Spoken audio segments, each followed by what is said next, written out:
Pensei que a minha vida estava a desmoronar-se quando a minha esposa, com um olhar frio, disse que já não me amava. Mas eu estava enganado. O verdadeiro inferno não começou com o divórcio, mas com as mentiras que ela teceu à minha volta muito antes daquele pequeno almoço. Ela tirou minha casa, a paz e a reputação, colocando até a minha própria família contra mim. Mas ela cometeu um erro fatal: subestimou a irmã, que expulsou de casa, e o marido, que não tinha mais nada a perder.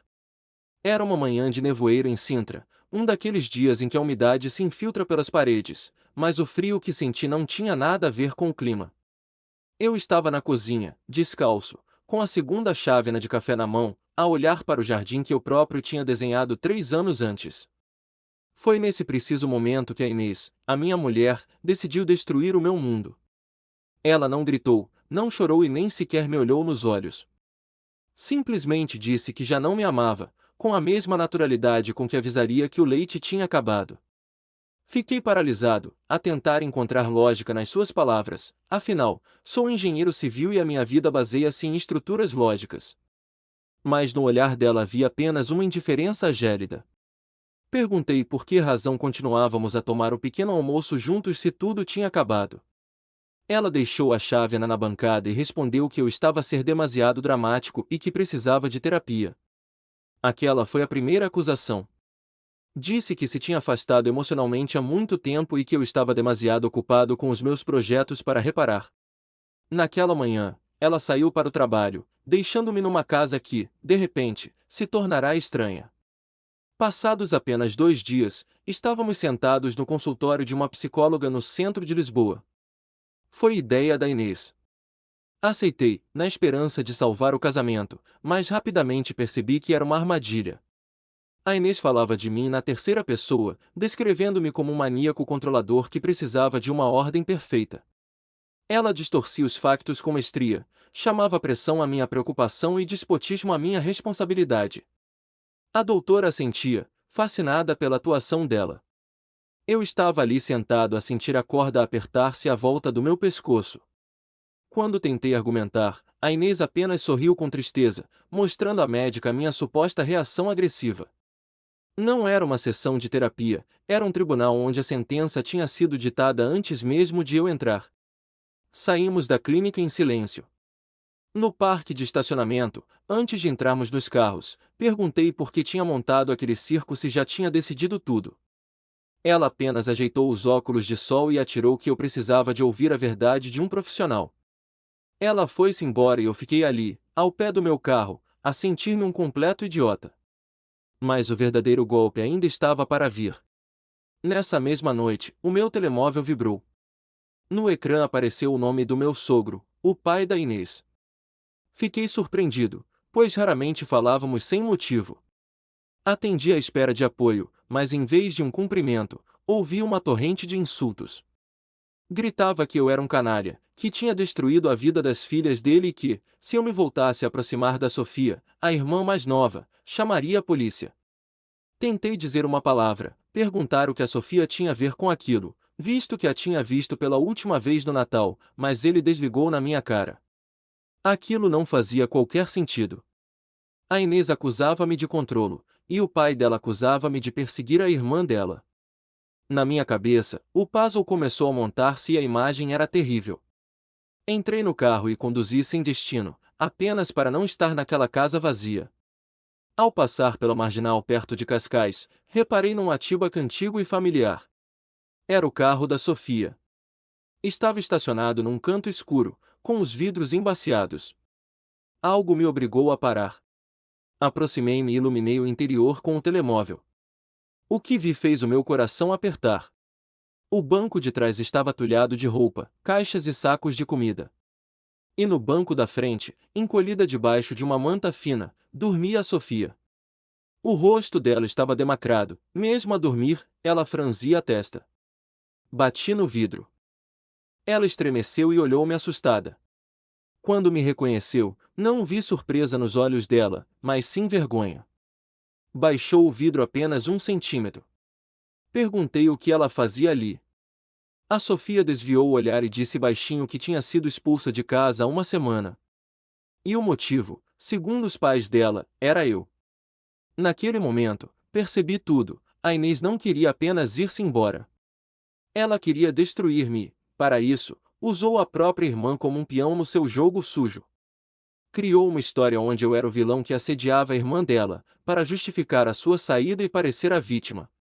Mas ao olhar para aquela rapariga exausta num carro gelado, senti o meu desespero transformar-se numa fúria fria. Disse a Sofia para abrir a porta. Ela hesitou, mas eu insisti. Disse-lhe que ela não passaria ali nem mais um minuto. Naquela noite, levei para minha casa não apenas uma familiar, mas a única aliada numa guerra que estava apenas a começar. Entramos em casa como dois fugitivos que acabam de escapar de uma zona de guerra, sem saberem muito bem se estão a salvo ou se apenas mudaram de campo de batalha. Levei a mala da Sofia para o quarto de hóspedes, aquele quarto que a Inês sempre manteve impecável para visitas que nunca apareciam, como se fosse um museu da sua vida perfeita. Quando pousei o saco no chão, a Sofia olhou em volta com um misto de alívio e terror, como se esperasse que as paredes a rejeitassem a qualquer momento. Disse-lhe que podia ficar o tempo que precisasse, sem perguntas e sem prazos. Ela apenas assentiu, incapaz de falar, e fechou a porta. Naquela primeira noite, o silêncio na casa foi diferente, já não era o vazio deixado pela Inês, mas sim o peso de duas vidas que tentavam recompor-se debaixo do mesmo teto. Nos dias seguintes, a convivência foi estranha, marcada por uma inércia cautelosa. Eu passava o dia no escritório a tentar trabalhar, enquanto a Sofia tentava tornar-se invisível. Mas, inevitavelmente, acabamos por conversar na cozinha, e foi aí que a verdadeira dimensão da maldade da Inês se revelou. A Sofia contou-me, com a voz a tremer e as mãos agarradas a uma chávena de chá, o que exatamente a minha mulher tinha dito aos pais. A história era de uma crueldade calculada. A Inês não se limitou a dizer que eu era instável, ela inventou que eu enviava mensagens obsessivas a Sofia, que a perseguia e que a própria Sofia, na sua fragilidade, estava a gostar da atenção e a colocar em risco meu casamento. Fiquei a olhar para ela, sentindo o estômago às voltas. A Inês tinha pegado na minha preocupação genuína com a cunhada e transformado aquilo numa narrativa perversa de traição e assédio. Tinha virado os pais contra a filha mais nova apenas para ter uma desculpa plausível para sair de casa como a vítima sofredora. Aquilo não era apenas uma mentira, era uma demolição controlada da reputação de todos à sua volta. Senti uma raiva surda crescer, mas também uma clareza que não tinha antes. A Sofia não era o problema, nós éramos apenas danos colaterais na busca da Inês por uma nova vida sem culpas. Apesar do caos emocional, começou a surgir uma nova rotina.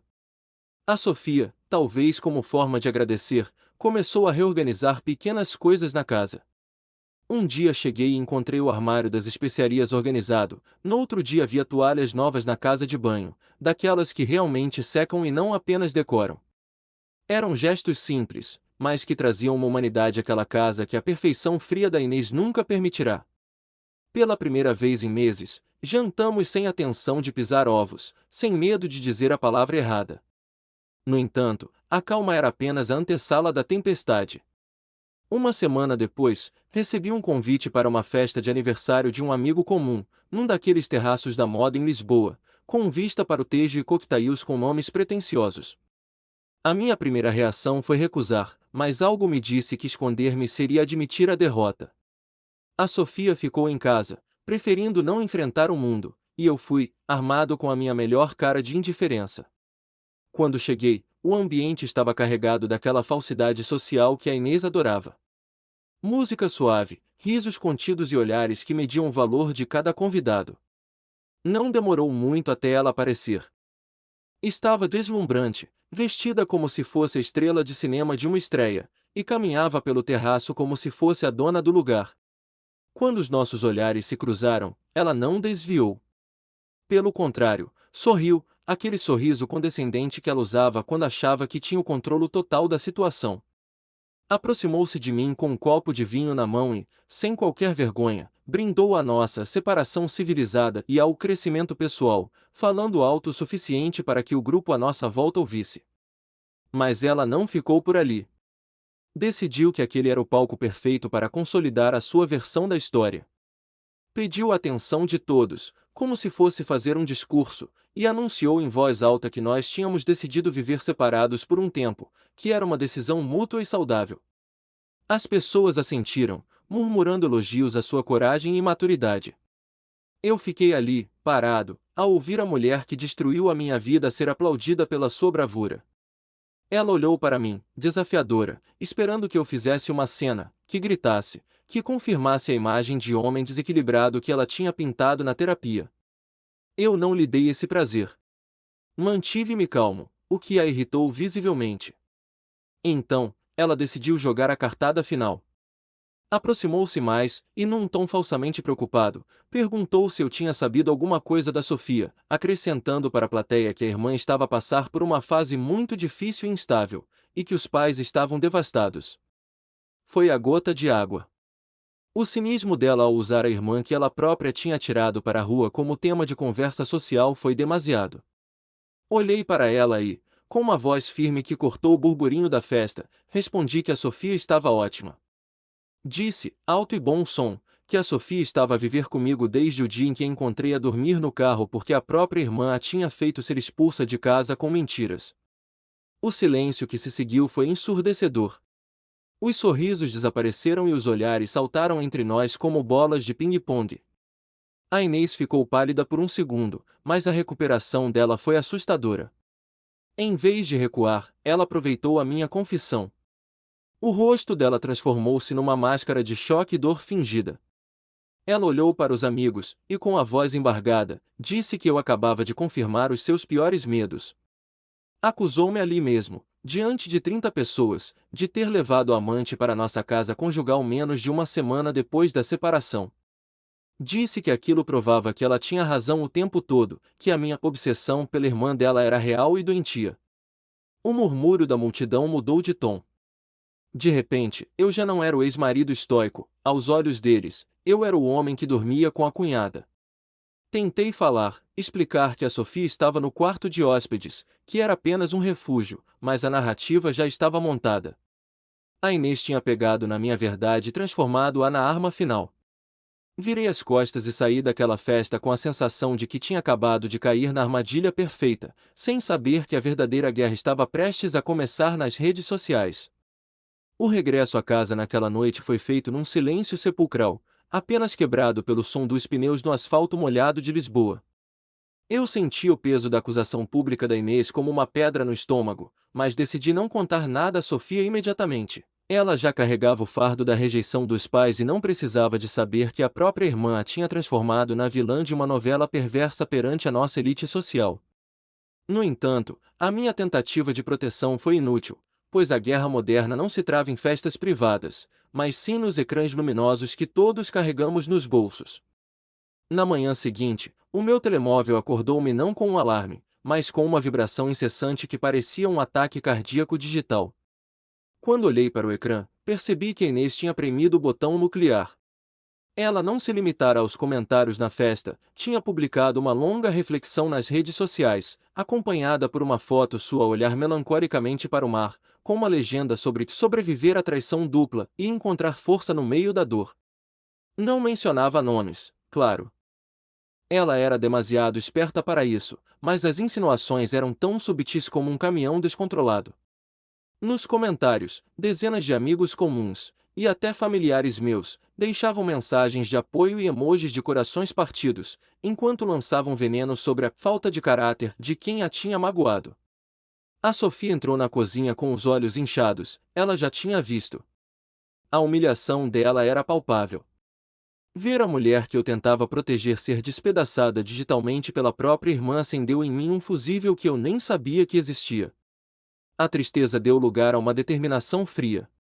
Percebi que a Inês contava com o meu silêncio, com a minha honra de bom homem que não lava roupa suja em público.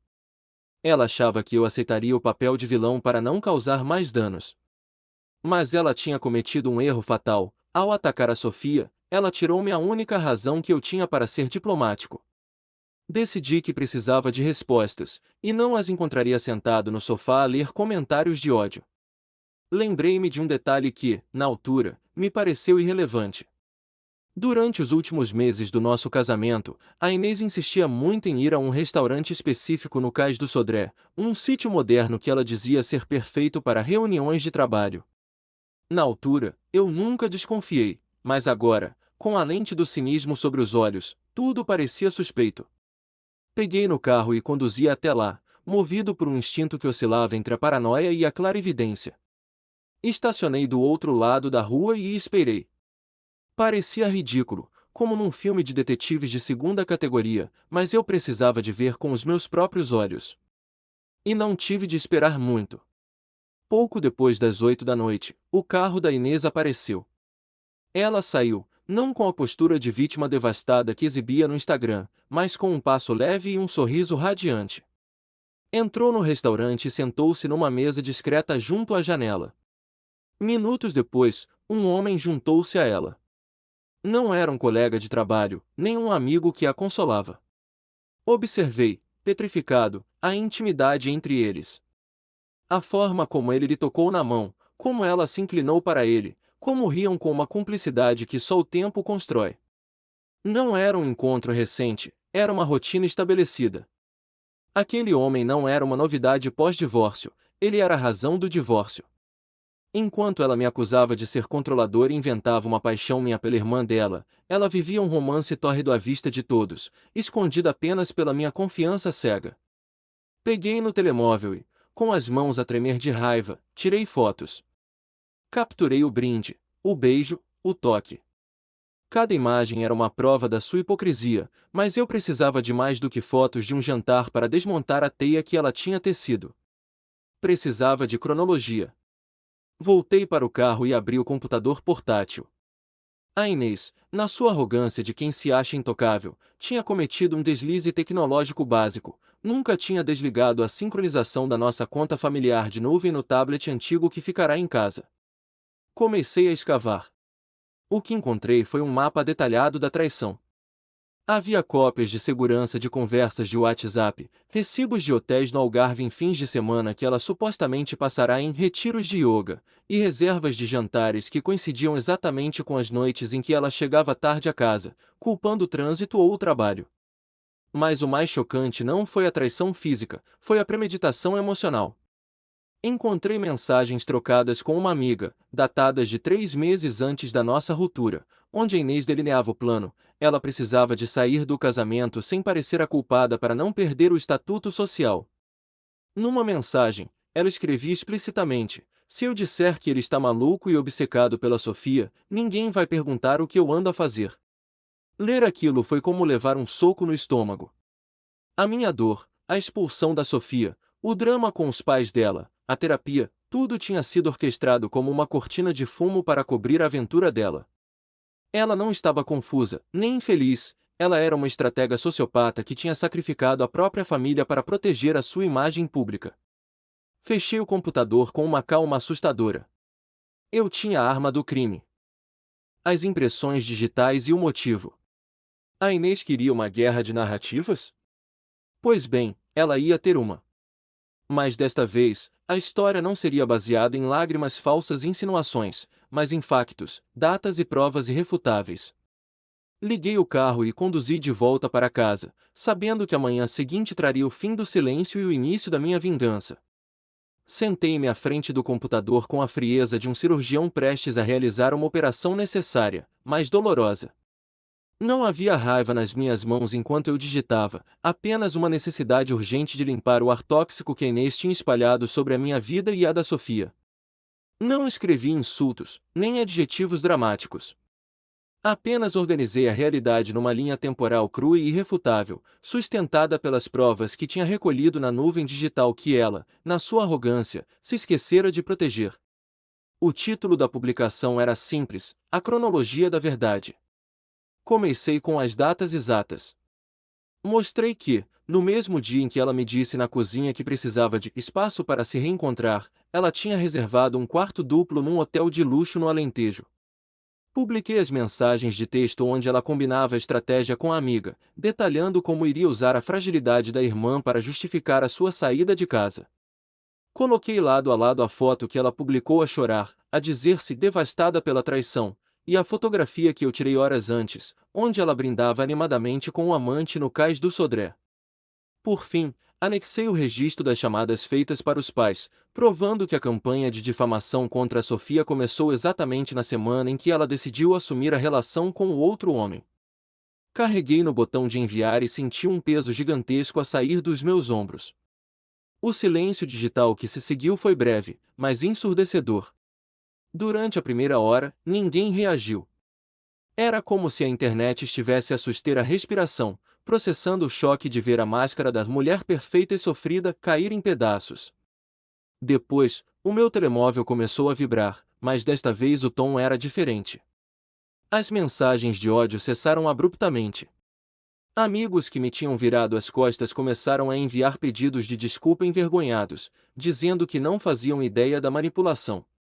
O grupo de WhatsApp onde a Inês reinava como vítima foi dissolvido. A narrativa dela não apenas ruiu, foi pulverizada pela força bruta dos factos. 2 dias depois, a realidade física bateu à minha porta, literalmente. Era um final de tarde cinzento e chuvoso quando ouvi alguém tocar a campainha de forma insistente e descontrolada. Abri a porta e deparei-me com uma Inês que eu desconhecia. O cabelo estava despenteado, a maquilhagem borrada pelas lágrimas e pela chuva, e a postura altiva tinha desaparecido, substituída por um tremor nervoso. Ela não parecia a mulher calculista das mensagens, parecia alguém que tinha visto seu castelo de cartas desmoronar e não sabia como viver nos escombros. Ela tentou entrar, num movimento instintivo de quem ainda acha que aquela casa lhe pertence, mas eu bloqueei-a com o corpo. Não precisei de usar força, apenas a minha presença firme no umbral da porta. Ela começou a falar atropeladamente, a voz embargada pelo choro, dizendo que eu tinha ido longe demais, que tinha destruído a reputação dela e que ela poderia perder o emprego por causa do escândalo. A ironia daquelas palavras era amarga. Ela estava a queixar-se exatamente do que me tinha feito, mas sem a inocência que eu possuía. Quando percebeu que as ameaças veladas não funcionavam, mudou de tática. Tentou tocar-me no braço, suavizando a voz, apelando a uma memória afetiva que já não existia. Disse que estava confusa, que o amante não significava nada, que tinha cometido um erro terrível e que ainda me amava. Jurou que podíamos esquecer tudo, que ela falaria com os pais para trazer a Sofia de volta à família, como se o perdão fosse uma moeda de troca que ela pudesse negociar. Olhei para ela e, pela primeira vez em anos, via realmente uma mulher vazia, que usava as pessoas como acessórios e que só sentia remorsos quando a sua própria imagem estava em risco. Respondi-lhe com uma calma que a assustou mais do que qualquer grito. Disse-lhe que ela não estava ali porque me amava, mas porque o plano dela tinha falhado e ela precisava de um refúgio. Informei-a de que as coisas dela já não estavam nos armários, mas sim empacotadas em caixas na garagem, prontas para serem levadas. Não havia volta a dar, não havia segunda oportunidade, nem negociação. O casamento não tinha acabado no momento em que ela saiu, mas sim no momento em que ela decidiu destruir a irmã e o marido para salvar a própria pele. A Inês ficou parada, a boca entreaberta, processando a rejeição final. Ela olhou para o corredor, talvez à procura da Sofia, à espera que a irmã intercedesse, mas o corredor estava vazio. A Sofia estava na sala, segura, longe do veneno da irmã. Sem mais argumentos e sem plateia para manipular, a Inês baixou os ombros, derrotada. Deu meia volta e caminhou em direção ao carro sob a chuva, não como uma rainha injustiçada, mas como alguém que finalmente colhia os frutos amargos das suas próprias escolhas. Fechei a porta devagar, e o som do trinco a fechar foi o som mais libertador que ouvi em toda a minha vida. A tempestade tinha passado, e dentro de casa, finalmente, havia paz. Depois daquela tarde de chuva e da saída definitiva da Inês, a casa mergulhou num silêncio que, pela primeira vez em anos, não era opressivo, mas sim reparador. Era como se as paredes, libertas da tensão constante e da necessidade de perfeição estética, tivessem finalmente expirado o ar tóxico que acumulavam. Os dias que se seguiram não foram marcados por grandes celebrações ou vitórias eufóricas, mas pela simplicidade rotineira de quem reaprende a viver sem medo. Eu e a Sofia movemo-nos naquele espaço partilhado com um respeito mútuo pelas feridas um do outro. Não houve pressa para definir o que éramos. A nossa relação cresceu organicamente, não a partir da paixão desenfreada que queima rápido, mas da cinza fértil da sobrevivência partilhada. Com o tempo, a presença da Sofia deixou de ser a de uma hóspede refugiada para se tornar a âncora de uma nova realidade. Descobri que a vida podia ser leve. Descobri que era possível deixar uma chávena de café na mesa da sala sem desencadear uma discussão sobre desordem, e que os fins de semana podiam ser passados a ver filmes antigos no sofá em vez de sermos arrastados para eventos sociais pretensiosos onde ninguém se conhecia verdadeiramente. Aos poucos, os pais dela tentaram restabelecer o contato, envergonhados pela forma como tinham sido manipulados, mas a Sofia, com uma força que eu desconhecia nela, traçou limites firmes. Ela perdoou, mas não esqueceu, e essa nova postura de dignidade tornou-a ainda mais admirável aos meus olhos. Foi só meses depois, numa noite tranquila de verão no terraço, que a amizade e o companheirismo deram lugar a algo mais profundo. Não houve grandes declarações dramáticas, apenas a certeza natural de que as duas únicas pessoas que tinham ficado de pé no meio dos escombros deviam continuar a caminhada juntas. Começamos a namorar sem o peso das expectativas externas, construindo uma felicidade privada e genuína, blindada contra a opinião alheia. A minha carreira, livre do estresse doméstico, floresceu, e a Sofia retomou os estudos que tinha abandonado por pressão da família, encontrando finalmente o seu próprio caminho. O tempo, esse juiz silencioso e implacável, encarregou-se de colocar cada peça no seu devido lugar. Um ano depois de todo o escândalo, numa tarde fria de dezembro, encontrei-me no centro de Lisboa, na zona do Chiado, à procura de um presente de Natal para a Sofia. A cidade estava iluminada, cheia de turistas e famílias felizes, e eu sentia-me grato por fazer parte daquela normalidade que antes me parecia inalcançável. Estava a sair de uma livraria antiga quando a vi. No início, o meu cérebro recusou-se a fazer a ligação, pois a imagem não correspondia à mulher imponente que eu conhecera. A Inês estava parada junto a uma montra, mas não tinha nada daquela aura de rainha intocável que costumava projetar. O cabelo, antes sempre impecavelmente arranjado, estava apanhado num rabo de cavalo frouxo e sem brilho. O casaco parecia gasto, de uma coleção de invernos passados, e a postura dela era curvada, como se carregasse um peso invisível nos ombros. Mas o que mais me chocou foi o que ela tinha nos braços. Uma criança pequena, de talvez 2 anos, que chorava e se debatia, exigindo atenção. Não era filho dela, percebi pela forma mecânica e exausta como ela tentava acalmar o menino, enquanto segurava um saco de fraldas barato.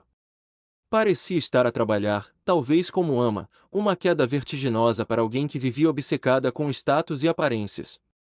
Fiquei a observá-la à distância, protegido pela multidão.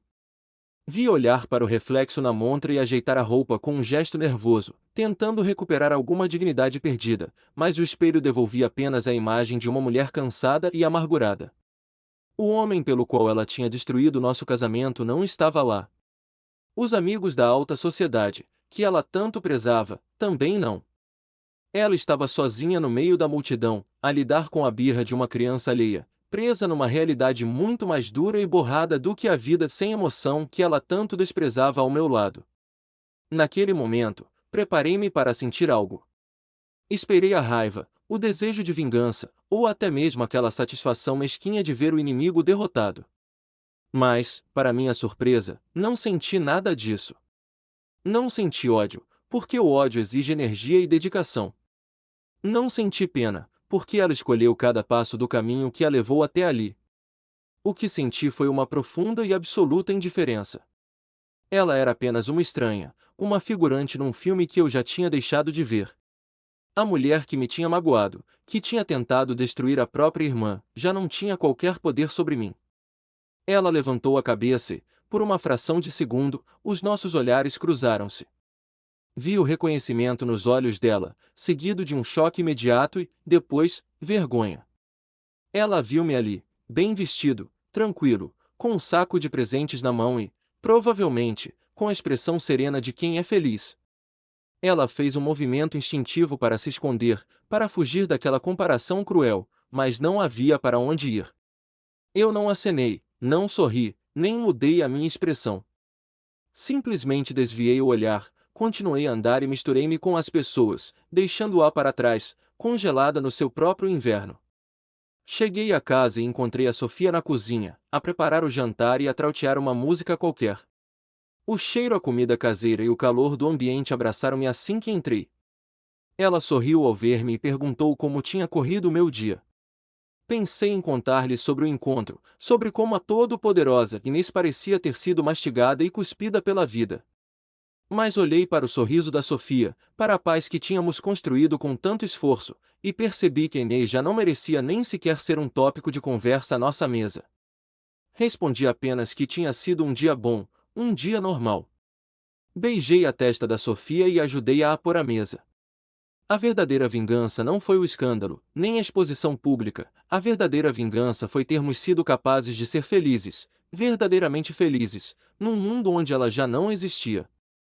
E ali, naquela cozinha simples, com risos e amor genuíno, percebi que a melhor parte da minha vida tinha começado exatamente no dia em que ela achou que a tinha destruído.